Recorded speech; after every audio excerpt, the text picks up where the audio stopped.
Praise the Lord.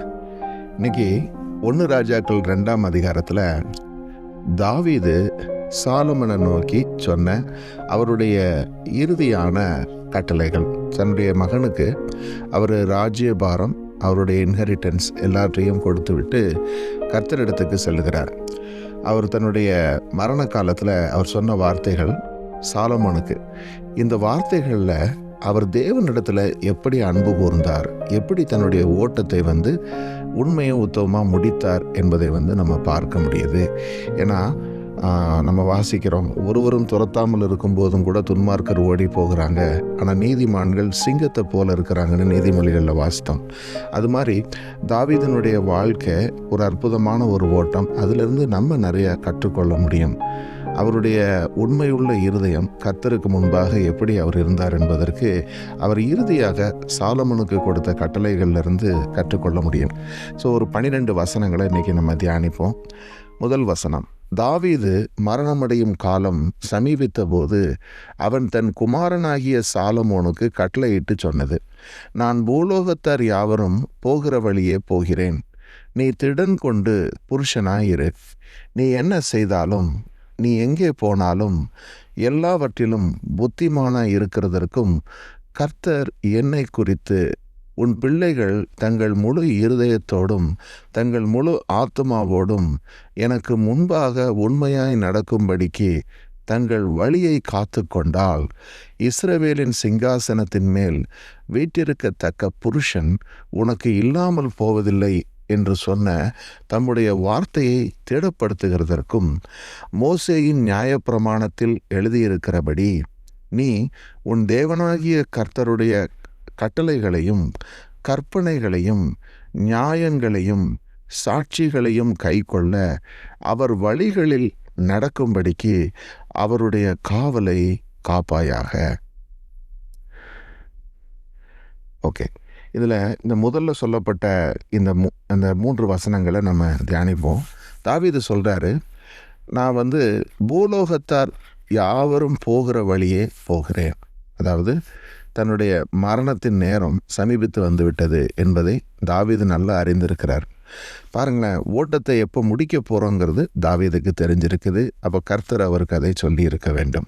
God has prepared. நம்ம மோசே கிட்ட ஆண்டவர் பேசும்போது சொன்னார் இல்லையா, நீ மறிக்க போகிற நேரம் வந்துருச்சு, ஆகையினால நீ இந்த மலைக்கு வா என்று கர்த்தர் சொன்னார். கர்த்தர் தான் அவருடைய சரீரத்தையும் அடக்கம் பண்ணார் என்பதையும் பார்க்குறோம். அதே மாதிரி தாவீதும் தெளிவாக சொல்கிறாரு, நான் பூலோகத்தார் யாவரும் போகிற வழியிலேயே போகிறேன் என்று சொல்லிட்டு மகனிடத்தில் சொல்கிறாரு, நீ திடன் கொண்டு புருஷனாயிரு. He want him to be bold and strong என்று சொல்லிட்டு அவருக்கு கொடுத்த ஆலோசனை, இறுதியாக சொன்ன ஆலோசனை முழுக்க கர்த்தரை குறித்தே இருக்குது. ஏன்னா தன்னுடைய மகனுக்கு ஒரு ராஜ்யபாரத்தில் என்னென்ன காரியத்தை எப்படி செய்யணும், எதை எப்படி இது பண்ணுங்கிறத ஒரு ஒழுங்குபடுத்தணும். அது குறித்து அவர் சொல்லக்கூடிய இன்ஸ்ட்ரக்ஷனை ஃபஸ்ட்டு கர்த்தருக்கு நீ கீழ்ப்படிஞ்சு இருந்தால் தான் மற்ற எல்லாமே உனக்கு கீழ்ப்படிஞ்சு இருக்கும் என்பதை கரெக்டாக அந்த இடத்துல சொல்லும்போது சொல்கிறாரு, நீ எங்கே போனாலும் எல்லாவற்றிலும் நீ புத்திமானாக இருக்கணும்னா கர்த்தர் என்னை குறித்து உன் பிள்ளைகள் தங்கள் முழு இருதயத்தோடும் தங்கள் முழு ஆத்துமாவோடும் எனக்கு முன்பாக உண்மையாய் நடக்கும்படிக்கு தங்கள் வழிகளை காத்து கொண்டால். அப்போது நீ புத்திமானாக இருக்க வேண்டியது அவசியம், நீ ஞானத்தோடு நடக்க வேண்டியது அவசியம். ஆனால் இந்த புத்தியும் ஞானமும் உனக்கு கர்த்தரிடத்துல தான் வரும் அப்படிங்கிறது சொல்லிட்டார். சாலமனை போல ஞானவான் இல்லைன்னு வாசிக்கிறோம், ஆனால் அந்த ஞானம் கர்த்தர் கொடுத்தது. அது ஞானம் கர்த்தரிடத்துலேருந்து தான் வருங்கிறத தாவீது தான் சாலமோனுக்கு சொல்கிறார். இதனால தானே என்னவோ கர்த்தர் தனக்கு தரிசனம் கொடுத்தப்போ சாலமன் கர்த்தரிடத்தில் கேட்டது என்ன, ஞானத்தை எனக்கு கொடுங்க. அப்போ சரியான ஒரு இன்ஸ்ட்ரக்ஷனை தன்னுடைய பையனுக்கு தாவீது கொடுக்குறார். உன் முழு இருதயத்தோடும் முழு ஆத்துமாவோடும் நீ உண்மையாய் நடக்கும்படிக்கு நீ உன் வழியை காத்துக்கொள் என்று சொல்கிறார். அப்படி நீ செஞ்சன்னா உன்னுடைய புத்தியும் உனக்கு ஞானமும் இருக்கும். அது மட்டும் இல்லை, உன்னுடைய ராஜ்யபாரம் ஸ்திரப்படும். சொல்கிறாரு, இஸ்ரவேலில் சிங்காசனத்தின் மேல் வீற்றிருக்கத்தக்க புருஷன் உனக்கு இல்லாமல் போவதில்லை. அப்போ நீயும் ராஜ்யத்தில் இருப்ப, உனக்கு பிறகும் தொடர்ந்து இந்த ராஜ்ய பாரம் உனக்கு நிலைத்திருக்கும். அப்படி நிலைத்திருக்கணும்னா நீ கர்த்தருக்கு முன்பு உத்தம இருதயத்தோடு முழு ஆத்மாவோடு நீ அவருக்கு கீழ்ப்படிந்து இரு என்று தான் அவர் சொல்கிறாரு. இது ஒரு ஆலோசனை சொல்கிறாரு, கட்டளை ஆக்சுவலாக. ரெண்டாவது என்ன சொல்கிறாருன்னா, மோசேயின் நியாயப்பிரமாணத்தில் எழுதியிருக்கிறபடி நீ உன் தேவனாகிய கர்த்தருடைய கட்டளை, கற்பனை, நியாயங்கள், சாட்சிகள் இவைகளை கைக்கொள்ள அவருடைய வழிகளில் நடப்பதற்கு அவருடைய காவலை காப்பாயாக. நம்ம வழக்கமாக கட்டளைகளை குறித்து தான் பேசுவோம், நியாயப்பிரமாணம் கட்டளை என்று சொல்லி தான் பேசுவோம். ஆனால் 4 விஷயங்களை இங்கே தாவீது சொல்கிறாரு. அந்த 4 என்னென்ன அப்படிங்கிறத நம்ம பார்ப்போம். முதலாவது என்ன கட்டளை என்று சொல்கிறார், கமாண்ட்மெண்ட்ஸ். கமாண்ட்மெண்ட்ஸ் என்ன? A direct authoritative order from God. தேவன் இதை நீ செய்ய வேண்டும் என்று சொல்லுகிறார் இல்லையா, அதுதான் கட்டளைகள். ஸோ இந்த கட்டளைகளை குறித்து சொல்லும் பொழுது நம்ம 10 கட்டளைகளை நம்ம எடுத்து சொல்கிறோம். ஸோ தேவன் நமக்கு அந்த பிரதானமாக கொடுத்த 10 கட்டளைகள், பேசி சொன்ன கட்டளைகள், அதோடு சேர்ந்த மற்ற கட்டளைகளும் இருக்குது. ஸோ நம்ம புதிய ஏற்பாட்டிலையும் இந்த கட்டளைகளை என்ன செய்கிறோம், பரிசுத்த ஆவியானவருக்குள் கை கொள்ளுகிறோம் என்று பார்க்கிறோம். ஆண்டவராகிய இயேசு கிறிஸ்து என்ன சொன்னார், நீ என்னிடத்திலே அன்பாய் இருந்தால் என் கட்டளைகளை கைக்கொள். யோவான் 14:15 கொடுத்தார், என்னிடத்தில் அன்பாக இருந்தால் என் கற்பனைகளை கைக்கொள்.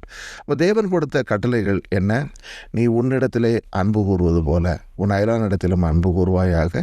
உன் தேவனாகிய கர்த்தரிடத்திலே முழு இருதயத்தோடு, முழு மனத்தோடும், முழு பலத்தோடும் அன்பு கூறுவாயாக என்கிற இந்த கட்டளைகள். ஸோ இந்த கட்டளைகளை தேவன் நமக்கு கொடுத்தார். அப்போது காட்ஸ் கமாண்ட்மெண்ட்ஸை நம்ம கீப்பப் பண்ணணும் அப்படிங்கிறது ஃபஸ்ட்டு சொல்கிறாரு. அடுத்தது என்ன? கற்பனைகள் அப்படிங்கிறார். அதுக்கு இங்கிலீஷில் ஸ்டாச்சூட் அல்லது ஆர்டினன்ஸ் அப்படின்னு சொல்லிட்டு, அதுக்கு மீனிங் என்ன சொல்கிறாங்கன்னா, a precept, order or ritual regulation given by God. Sometimes it's not immediately explained, but explained to be followed as part of divine worship and life. அதுக்கு எக்ஸாம்பிள் என்னென்னா, offerings, festivals, clean and unclean laws. So இது என்னென்னா, ஒரு ceremonial lava, ஒரு பண்டிகைகள் ஆசரிப்பது, offerings கொடுப்பது, அப்புறம் மற்ற லேவியர்களுக்குன்னு கொடுக்கப்பட்ட காரியங்கள், இவைகள்லாம் என்னன்னு பார்த்திங்கன்னா சடங்கு சம்பிரதாயங்கள்னு தமிழில் சொல்லலாம். ஸோ பழைய காலத்தில் நம்ம பார்க்குறோம், அங்கே தேவன் தன்னை ஆசரிக்கும்படி, அவர்கள் இஸ்ரவேலர்கள் ஆசரிக்கும்படி கொடுத்த விஷயங்கள், இவைகள் தான் கற்பனைகள். இவைகளையும் தாவீது உண்மையாய் கை கொண்டு வந்தார் என்று பார்க்கிறோம். இப்போ புதிய ஏற்பாட்டு காலத்தில் நம்ம என்ன பார்க்குறோம், இவைகள் எல்லாவற்றையும் கர்த்தராகிய இயேசு கிறிஸ்துவுக்குள் தேவன் நிறைவேற்றினார் என்று பார்க்கிறோம். உண்மையாய் தொழுது கொள்ளுறவர்கள் தேவனை உண்மையோடும் ஆவியோடும் தொழுது கொள்ள வேண்டும்னு ஏசப்பா நமக்கு கொடுத்துருக்கிறார். இப்போ புதிய ஏற்பாட்டில் இந்த கற்பனைகள் எப்படி நிறைவேறுது அப்படின்னு சொல்லி பார்த்தீங்கன்னா, நம்ம தேவனை எங்கும் தொழுது கொள்ளும் காலம் வந்திருக்குன்னாரு. அதனால் நம்ம தேவாலயத்தில் தான் தொழுது கொள்ளணும் அப்படிங்கிற ரிச்சுவல் இன்றைக்கி கிடையாது. அதே மாதிரி நீ உன்னுடைய அறையை தாளிட்டு கொண்டு அந்தரங்கத்தில் இருக்கிற உன் பிதாவை நோக்கி ஜெபம் பண்ணுன்னு தான் ஏசப்பா சொல்லி கொடுத்தாரு. அதே மாதிரி நம்ம ஜெபிக்க வேண்டிய முறைமை என்பது என்னங்கிறதையும் குறித்து நம்ம 2-3 நாளைக்கு முன்னாடி தியானித்தோம். அந்த மாதிரி நம்ம என்ன சொல்கிறோம், பரலோகத்தில் இருக்கிற எங்கள் பிதாவே என்று சொல்லி தேவனை பிதா என்று அழைக்கிறோம். அப்போது நம்முடைய சரீரத்தை ஒரு பரிசுத்த ஆலயமாக மாற்றி தேவன் நமக்குள்ளே வாழக்கூடிய ஒரு அருமையான காலகட்டத்தில் நம்ம இருக்கிறோம். ஆகையினால நம்ம எப்படி இந்த கற்பனைகள் என்கிற சொல்லக்கூடிய ஸ்டாச்சூஸை கை கொள்கிறோம்னா, ஆண்டவராகிய இயேசு கிறிஸ்து சொன்ன பரிசுத்தத்தை ஆசரிப்பதன் மூலமாக நம்மளுடைய சரீரத்தை பரிசுத்தமாய் காத்து கொள்ளுகிறது என்கிற ஒரு காரியத்தின் மூலமாகத்தான் நம்ம இதை ஆசரிக்க முடியும். அப்பொழுது நம்மளுடைய ஜெபங்கள் கேட்கப்படும். அதே மாதிரி அந்தரங்கத்தில் இருக்கிற உன் பிதாவை நோக்கி ஜெபம் பண்ணுன்னு சொன்னார். ஸோ நம்ம மற்றவங்க பார்க்கணுங்கிறதுக்காக ஜெபிக்கிறது இல்லை, அந்தரங்கத்தில் போய் நம்ம பிதாவை நோக்கி ஜெபம் பண்ணுகிறோம். ஆவியானவருக்குள்ள நம்ம ஜெபிக்கிறோம். அப்போது நம்முடைய ஜெபங்களை தேவன் கேட்கிறாரு, வெளியரங்கமாக பலனளிக்கிறார். ஸோ இதுதான் இன்றைக்கி நம்ம கை கொள்கிற முறைமையாக இருக்குது. ஸோ அன்றைய நாளில் இந்த ஸ்டாச்சூட்ஸ் இதெல்லாமே அவங்க கை கொள்ள வேண்டியது, எல்லா ரிச்சுவல் லாஸ் இதையும் வந்து சொல்கிறாரு. சாலமன் அதை செஞ்சார். நம்ம பார்க்குறோம், தேவாலயத்துக்கு வந்தாங்க, எத்தனையோ ஆடு மாடுகளை பலியாக செலுத்தினாங்க. இது எல்லாமே வந்து கரெக்டாக சாலமன் வந்து செஞ்சார் என்பதை பார்க்குறோம். அடுத்தது 3வது என்ன சொல்கிறாரு? நியாயங்கள், கர்த்தருடைய நியாயங்கள். இங்கிலீஷில் வந்து ஜட்ஜ்மெண்ட்ஸு என்று சொல்லி போட்டிருக்குது. அப்போது இது என்னன்னு சொன்னால் சமூக நீதி என்று சொல்லலாம். கர்த்தர் கொடுத்திருக்கிற நியாயங்களின்படி judicial decisions, rulings or civil laws that deal with justice among people. அப்போது ஒரு மனுஷனுக்கும் உள்ள வழக்கை உண்மையாய் விசாரித்து பரிதானம் வாங்காமல் சரியான நீதியை வந்து சொல்கிறது, இதுதான் ஜட்ஜ்மெண்ட்ஸ். தேவனுக்கு முன்பாக சமூகத்தில் சரியான ஒரு நீதி கிடைக்கும்படியா, ஒருத்தன் பணக்காரனாக இருக்கிறாங்கிறதுக்காக அவனுக்கு ஃபேவரிட்டிசம் பண்ணாமல், ஏழையாக இருக்கிறவனை இழிவுபடுத்தாமல், எல்லாருக்கும் சம நீதி கிடைக்கும்படியா செய்யக்கூடிய ஒரு சிவில் சொசைட்டி, இதையும் கர்த்தர் கொடுத்திருந்தாரு இஸ்ரவேலர்களுக்கு. நம்ம வந்து இந்த மாதிரி செய்யணும். உன்னிடத்துல அடிமையாக ஒருத்தன் இருக்கிறான், அவனுக்கும் நீ வந்து என்ன செய்யணும், இந்த மாதிரி இரக்கம் காட்ட வேண்டிய இடத்துல நீ இரக்கம் காட்ட வேண்டும் என்று சொன்னார். கீழ்ப்படிதல் எங்கே அவசியமோ அங்கே அதை நீ நிலைநாட்டணும்னு சொல்லி சொன்னார். ஸோ அப்போது வந்து தவறுகளை வந்து தட்டி சரியான முறையில் தண்டிக்கணும். அதே நேரத்தில் நீ இரக்கமும் காட்ட வேண்டிய இடத்துல இரக்கம் காட்டணும். சமநிலை தவறாத ஒரு நீதி இருக்க வேண்டும் என்று சொல்லி கர்த்தர் கொடுத்த நியாயங்கள். இந்த நியாயங்களை தாவீது ஆசரித்தார். அவருடைய வாழ்க்கையில் நம்ம பார்க்குறோம், அநீதியான காரியம் எதுவுமே தாவீது வந்து செய்யவில்லை. சமூக நீதி அவருடைய நாட்களில் செம்மையாக இருந்தது என்பதை பார்க்கிறோம். சரி, அதுக்கு பிறகு 4வது விஷயம் என்ன? தேவனுடைய சாட்சிகள், த டெஸ்டிமோனிஸ் ஆஃப் காட். இது என்ன? Witness of record of God's covenant relationship with his people. அதாவது தேவன் இதற்கு முன்பு நம் வாழ்க்கையிலே நடப்பித்த மேலான காரியங்களை குறித்த சாட்சியை நாம் இருதயத்தில் எப்போதும் வைத்திருப்பது, நமக்கே நாம் நினைவுபடுத்தி கொள்வது, மற்றவர்களுக்கும் அதை சொல்லுவது, இதுதான் டெஸ்டிமோனிஸ், கர்த்தருடைய சாட்சிகள். அதுக்கு ஒரு எக்ஸாம்பிள் என்னென்னா, த ஆர்க் ஆஃப் த கவர்னன்ட். தேவனுடைய உடன்படிக்கை பெட்டி என்பது அவருடைய சாட்சியாக இருக்குது. இப்போது உடன்படிக்கை பெட்டியில் கர்த்தர் என்னென்ன வைக்க சொன்னார்? உடன்படிக்கை பலகை, அதுக்கு பிறகு ஆரோனுடைய துளிர்த்த அந்த கோல், அப்புறம் மன்னா, இந்த 3 வந்து உடன்படிக்கை பெட்டியில் வைக்கப்பட்டிருந்தது. எதுக்காக அப்படின்னு சொல்லி பார்த்தீங்கன்னா, நம்ம புதிய ஏற்பாட்டு காலத்தில் இருக்கிறோம். தேவன் அவர் தான் வார்த்தையாகிய தேவன். அவர் தேவனாய் இருந்தார், தேவனோடு இருந்தார், அவர் மனு உருவானார் என்று வாசிக்கிறோம். அப்போது அந்த நாளில் அவர் கட்டளைகளின் வாயிலாக தனது கட்டளைகளை இஸ்ரவேலர்களுக்கு கொடுத்தார். அப்போது வார்த்தையாகிய தேவன் அவருடைய கட்டளைகளை நினைப்பூட்டுதலாக வைக்க சொன்னார். 1. 2வது ஆரோனுடைய துளிர்த்த கோல். இது என்னன்னு சொல்லி பார்த்தீங்கன்னா, தேவன் யாரை கொண்டு வழி நடத்தினார்? மோசே, ஆரோன், அந்த 2 பேரை கொண்டு வழி நடத்தினார். இதில் ஆரோன் என்பது தான் தேவனால் தெரிந்து கொள்ளப்பட்ட ஆசாரியன். அப்போது காட் வாஸ் ஆல்சோ ஷோயிங், இன்னைக்கு வழியும் சத்தியமும் ஜீவனமாக இருக்கிற தேவன் அன்று வழி நடத்தினதற்கு அடையாளமாக இந்த ஆரோனுடைய துளிர்த்த கோல். அப்போ அவங்களுக்குள்ள ஒரு கான்டெஸ்ட் உருவாகுது. யாரை தேவன் தெரிந்து கொண்டார் என்று சொல்லி பார்க்கும்படியாக என்ன செய்கிறாங்க? இஸ்ரவேலின் கோத்திரத்தில் அந்த 12 கோல்களை வைக்கிறாங்க. ஆரோனுடைய கோல் துளிர்த்தது. ஸோ அந்த உடன் ஸ்டாஃப் வந்து என்ன ஆகுது? ஒரு இரவுக்குள்ளாக அது துளிர்த்து அதில் வந்து ஒரு ஆல்மண்டு காணப்படுது. பாருங்க, ஒரு இரவுக்குள்ளாக அந்த கோல் துளிர்க்கிறது. அப்போ இது எப்படி வந்த காரியம்? கர்த்தரால் வந்த காரியம். கர்த்தர் யாரை தெரிந்து கொண்டார் என்பதை இஸ்ரவேலர்கள் அறிந்து கொண்டாங்க. அப்போ பாருங்கள், இது ஒரு பெரிய அதிசயம். அதனால் அந்த துளிர்த்த கோலையும் வைத்திருக்கிறாங்க. எதுக்கு? சாட்சி. தேவன் நம் மத்தியில் இருக்கிறார், அவர் எல்லாவற்றையும் செய்ய வல்லவராக இருக்கிறார் என்பதற்கு இவைகளெல்லாம் நினைப்பூட்டுதலாக ஒரு சாட்சியாக வைக்க சொல்கிறார். அடுத்தது என்ன? மன்னா.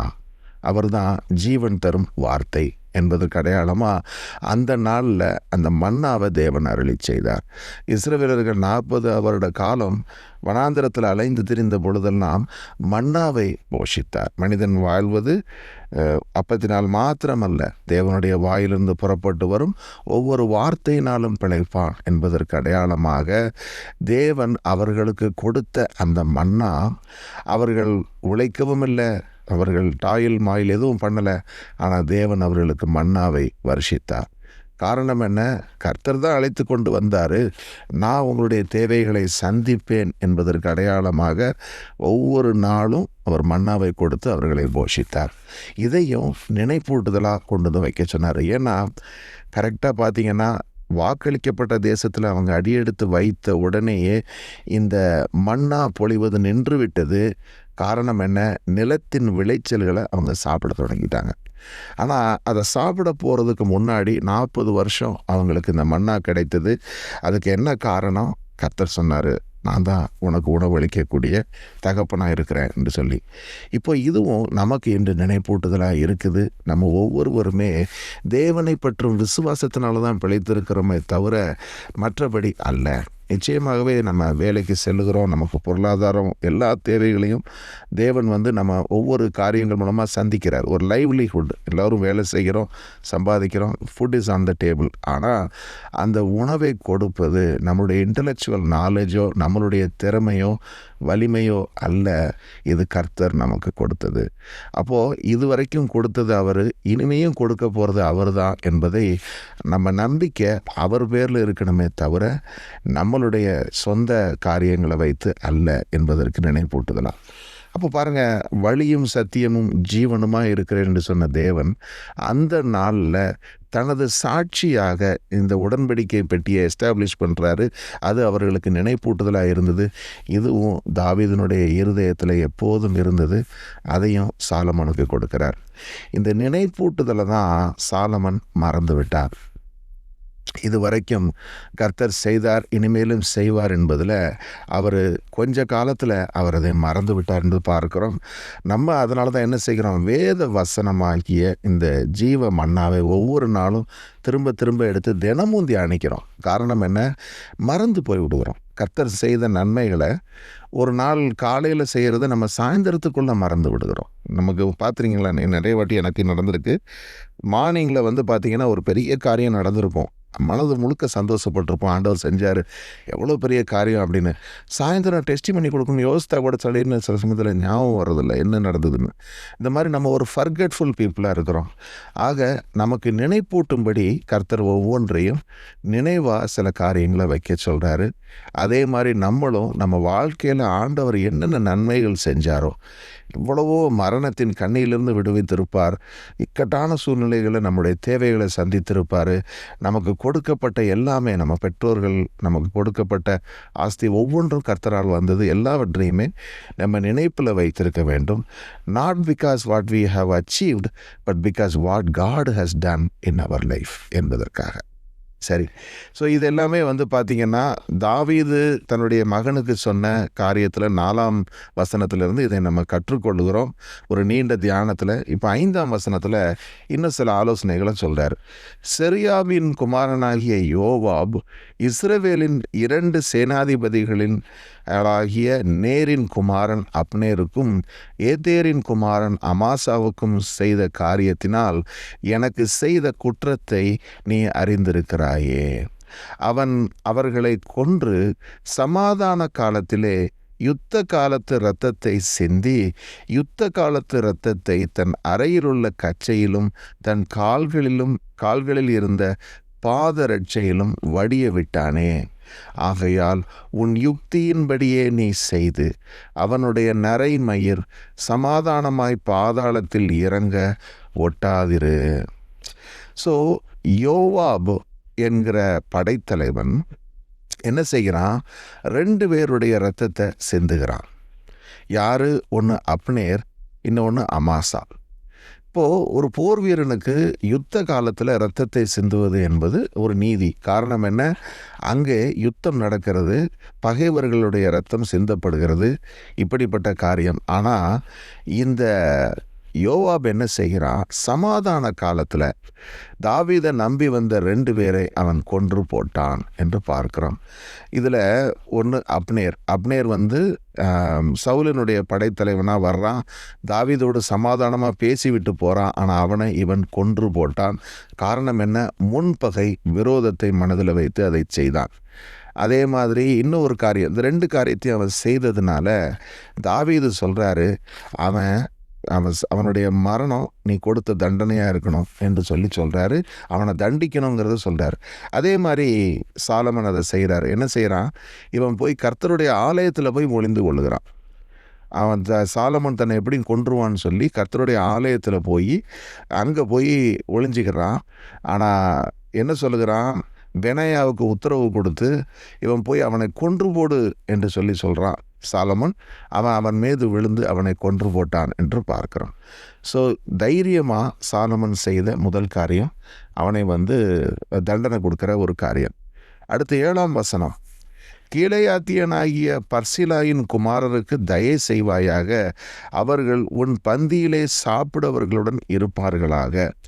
உன் சகோதரனாகிய அப்சலோமுக்கு முன்பாக நான் ஓடி போகையில் அவர்கள் என்னை ஆதரித்தார்கள். ஸோ தனக்கு தயை செய்தவங்களை மரணத்தின் விளிம்புல கூட ஞாபகம் வச்சிருக்கிறாரு தாவீது. இவங்க யார்? ஒரு இக்கட்டான சூழ்நிலை, தன்னுடைய மகனுக்கு தப்பி ஓடி போகிறார். அப்சலோமை குறித்து நம்ம தியானித்தோம். எப்படி தாவீது தன்னுடைய சங்கீதத்தில் குறிப்பிட்டிருக்கிறாரு, அந்த மாதிரி அவர் ஓடி போக வேண்டி இருந்தது. அந்த நாளில் தாவீதை ஆதரித்த ஜனங்க, பொது ஜனங்க, அவங்களில் பேர் சொல்ல பாருங்க, பர்சிலாயின் குமாரர், இவங்க தான் ஆதரித்தாங்க. இவங்களுக்கு நீ தயை செய்ய, அவங்க உன் பந்தியில் உன்னோட உட்காந்து சாப்பிடட்டும் என்று சொல்லி அவங்களை கொடுக்குறாரு.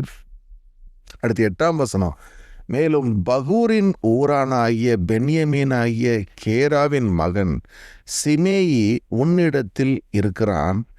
நான் மக்னாயினுக்கு போகிற நாளிலே அவன் என்னை கொடிய தூஷணமாய் தூஷித்தான்.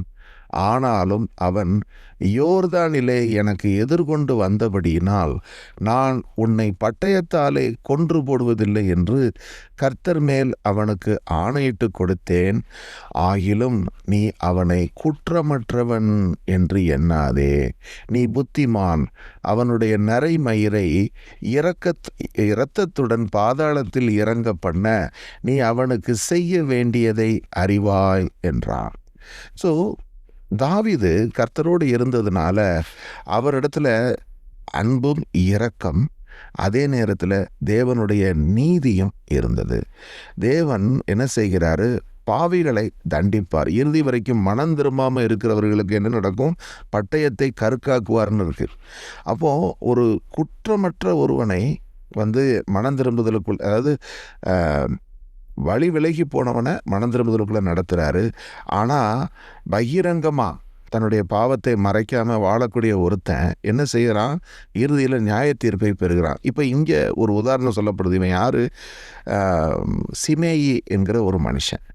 இந்த சிமேயி என்ன பண்ணுறான்? தாவீது தன்னுடைய மகனுக்கு தப்பி ஓடின காலத்தில் அவர் போகும்போது அவர் மீது கல் எடுத்து எறிகிறான். ஏற்கனவே அவர் அவ்வளோ வேதனையில் போயிட்டுருக்கிறாரு. அவரை தூஷிக்கிறான். கல்லெறிந்து நீ செத்துப்போ என்று சொல்லி செய்கிறான். அவன் யார்? சவுலின் ஊர்க்காரன். அவன் சவுலினுடைய அபிமானி. தாவீது மேலே ஒரு பெரிய உள்பகையை உள்ளே வைத்து கொண்டே இருக்கிறான். தாவீதனுடைய நல்வாழ்வு மேலே அவனுக்கு துளியும் விருப்பம் இல்லை. ஆனால் இப்படிப்பட்ட ஒரு சத்துருவையும் தாவீது உடனடியாக தண்டிக்கலை. கூட இருக்கிற படை வீரர்கள் கேட்டாங்க, இந்த நாய் எதுக்கு கற்று கொண்டு வருகிறது? நான் எடுத்து என்னுடைய பட்டயத்தை வைத்து அவனை நான் கொன்று விடட்டுமா என்று ஒரு படைத்தலைவன் கேட்குறான். தாவீது சொன்னார், இதை செய்யாதே. ஒருவேளை இந்த நேரத்தில் என்னை தூஷிக்கும்படி கர்த்தர் அவனை அனுப்பியிருக்கலாம். இவன் நிமித்தம் எனக்கு தயை செய்வாருங்கிறார். பார்த்திங்கன்னா அந்த நேரத்தில் கூட தாவீது நிதானத்தை இழக்கலை, இவர் மீது கோபத்தை காட்டவில்லை. ஆனால் அதுக்கு பிறகு என்ன நடக்குது? தாவீது திரும்ப வர்றாரு, வெற்றி பெற்றுட்டாரு. இந்த நேரத்தில் இந்த சிமேயி என்ன பண்ணுறான்? ஒரு ட்ரிக்கு பண்ணி நம்மளை எப்படியும் கொன்றுவான் தாவீது, ஏன்னா நம்ம இதெல்லாம் பண்ணியிருக்கோம், பேசாமல் அவன்கிட்ட போய் நம்ம சரண்டர் ஆயிடணும் அப்படின்னு சொல்லி கள்ளத்தனமாக அவன் தாவீதுக்கு முன்னாடி போய் நின்று அவன்கிட்ட போய் சமாதானமாக வர்ற மாதிரி வர்றான். உடனே தாவீது என்ன செய்கிறாரு? அந்த நேரத்தில் அவனுக்கு இரக்கம் காண்பிக்கிறார். ஏன்னா இந்த நேரத்தில் வந்து நீ என்ன பேச்சு பேசின, உன்னை நான் என்ன பண்ணுறேன் பாருன்னு சொல்லி செய்யலை. அதுக்கு பதிலாக அவனை மன்னிச்சு விட்டுறாரு. ஆனால் அவனுக்குள்ள வஞ்சம் இருக்கிறத தாவீது அறிந்திருக்கிறார்.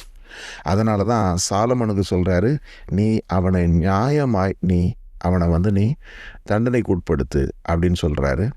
அப்போது பின்னால் அதை சாலமன் அழகாக செய்கிறாரு. எப்படின்னு சொன்னால், சிமேயை கூப்பிட்டு சாலமன் ஒரு உத்தரவு போடுறாரு. நீ எருசலேமை விட்டு வெளியில் போகக்கூடாது. நீ எருசலேமை விட்டு நீ எங்கேயாவது போனேன்னு நான் கேள்விப்பட்டேன்னா அன்னைக்கு உன் உடம்புல இருக்காதுன்னு. இப்படி சொல்லும்போது சிமேயி கண்டிப்பாக நான் போக மாட்டேன் அப்படின்னு சொல்லிட்டு போகிறான். ஆனால் சொன்னபடி அவன் நடக்காமல் ஒரு நாள் என்ன செஞ்சிடறான், எருசலேமை விட்டு போயிடுறான். போகும்போது அன்னைக்கு அவனுடைய கதை முடிந்தது. இப்படியா அவனுக்கு வந்து தண்டனை கொடுக்குறார். ஸோ அப்போ பார்த்திங்கன்னா, இரக்கமும் இருக்க வேண்டும், ஆனால் அதே நேரத்தில் நீதியையும் சரியாக செய்ய வேண்டும் என்பதற்கு தாவீதனுடைய வாழ்க்கையிலேருந்து நம்ம கற்றுக்கொள்ள முடியும். ஏன்னா நான் வந்து இரக்கம் காட்டுறேன் அப்படின்னு சொல்லி நம்ம யாருக்கு இரக்கம் காட்டிடக்கூடாது. இந்த மாதிரி இருக்கிறவங்களை பார்த்து நம்ம இரக்கம் காட்டினா என்ன நடக்கும், இவங்க சத்ருவனுடைய கையில் இருக்கக்கூடியவங்க, இவங்களை கொண்டு சத்ரு நம்ம வாழ்க்கையில் பிரச்சனைகளை கொண்டு வர முடியும். ஆகையினால தான் என்ன செய்கிறோம், ஆண்டவர் சொல்கிறாரு, சிலரை விட்டு பிரிந்து வரும்படி சொல்லுகிறார். நம்ம வந்து நான் ஃப்ரெண்ட்ஷிப்பாக இருக்கிறேன், பிரதர் கூட இருக்கிறேன்னு சொல்லி சத்தியத்துக்கு கீழ்ப்படியாதவங்க, சத்தியத்தை விட்டு விலகிறவங்க, வஞ்சகம் பண்ணுறவங்க, இவங்க கூட நம்ம கலந்து எல்லளவும் கலந்து இருக்கக்கூடாது என்று கர்த்தர் சொன்ன வார்த்தையை நம்ம நினைவு கூறுகிறோம். ஏன்னா அங்கே போய் நம்ம என்ன சொல்லிடக்கூடாது, எல்லோரும் ஒன்றா இருக்கணும் அப்படிங்கிறதுக்காக வேண்டி சத்தியத்தை விட்டு விலகினவங்களோட நமக்கு எந்த விதமான இதுவும் கிடையாது, ஃபெலோஷிப்பும் கிடையாது என்பது தான். சரி, அடுத்தது 10ஆம் வசனம். பின்பு தாவீது தன் பிதாக்களோடு நித்திரையடைந்து தாவீதின் நகரத்திலே அடக்கம் பண்ணப்பட்டான். தாவீது இஸ்ரவேலை அரசாண்ட நாட்கள் 40 வருஷம்.